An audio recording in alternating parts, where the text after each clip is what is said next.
ప్రభు అయిన యేసుక్రీస్తు నామంలో ప్రతి ఒక్కరికి పేరు పేరున నా వందనాలు తెలియజేస్తా ఉన్నానండి. ఈరోజు దేవుని వాగ్దానం ఇర్మియా గ్రంథము 29వ అధ్యాయము 13వ వచనము. మీరు నన్ను వెదికిన ఎడల, పూర్ణ మనసుతో నన్ను గూర్చి విచారణ చేయుని ఎడల మీరు నన్ను కనుగొందురు. హల్లెలూయా. ఈ దినం మనతో దేవుడు మాట్లాడుతూ ఉన్నటువంటి మాట, ప్రియ సహోదరి సహోదరుడా, ఇన్ని రోజుల నుంచి నన్ను కాపాడేటువంటి వాడు ఎవరు, నన్ను రక్షించేటువంటి వాడు ఎవరు, నా సమస్యల నుంచి నా బాధల నుంచి ఎవరు నన్ను బయటికి తీసుకొని వస్తారు అనేసి నువ్వు ఆలోచన చేస్తూ ఉన్నావా? అయితే చింతిస్తూ ఉన్నావా? బాధ చెందుతూ ఉన్నావా?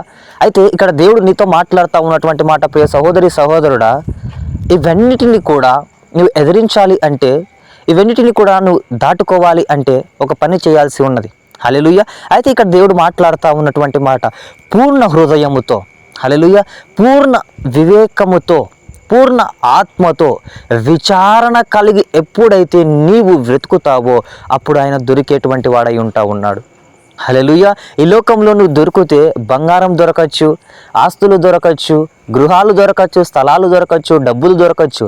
అయితే ఇక్కడ దేవుడు అంటా ఉన్నటువంటి మాట, అవి నువ్వు ఊరికే వెతికినా కానీ దొరుకుతాయేమో. అయితే ఈయనని నువ్వు కనుగొనాలి అంటే, ఈయన నీ దగ్గరికి రావాలి అంటే నీవు పూర్ణ హృదయంతో వెతకాలి.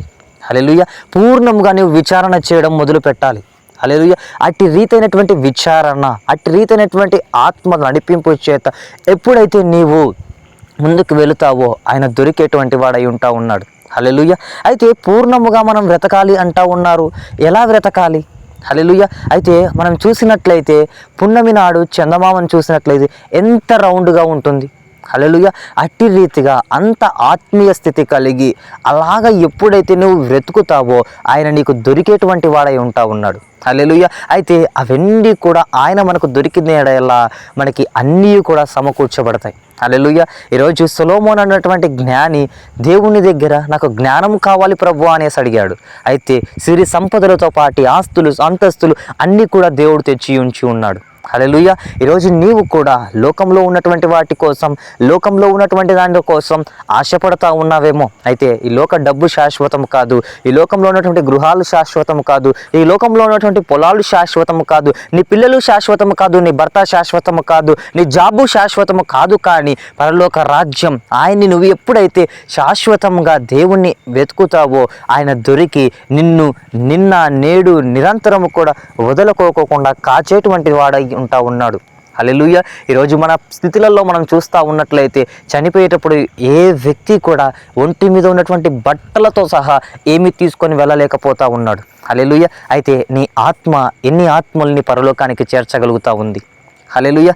ఒక్కసారి నీవు క్వశ్చన్ మార్క్ వేసుకో. అయితే దేవుడు ఇక్కడ ఆశపడతా ఉన్నటువంటిది, నీవు ఆయన్ని పూర్ణముగా వెతకాలి, నువ్వు విచారణ చేసి ఆయన్ను కనుగొనాలి అనేసి దేవుడు ఆశపడతా ఉన్నాడు. ప్రియ సహోదరి సహోదరుడా, అయితే అటు రీతైనటువంటి కృపా కనికరము మనందరికీ కూడా అనుగ్రహించబడును గాక. ఆమేన్. ప్రార్థన. మిక్కిలి ప్రేమ కలిగిన దేవా, నీకు స్తోత్రాలునైనా తండ్రి. అయా మీరు మాట్లాడినటువంటి ప్రతి మాటను బట్టి నేను స్తుతిస్తున్నాను, గణపరుస్తూ ఉన్నానయ్యా. అయా పూర్ణముగానైనా తండ్రి, విచారణ కలిగినైనా తండ్రి, పూర్ణ ఆత్మతో నిన్ను వెతికేటువంటి బిడ్డలుగా మమ్మల్ని తయారు చేయమని, సహాయం జరిగించమని యేసు పరిశుద్ధమైనటువంటి నామంలో అడిగి వేడుకుంటున్నాను తండ్రి. ఆమేన్.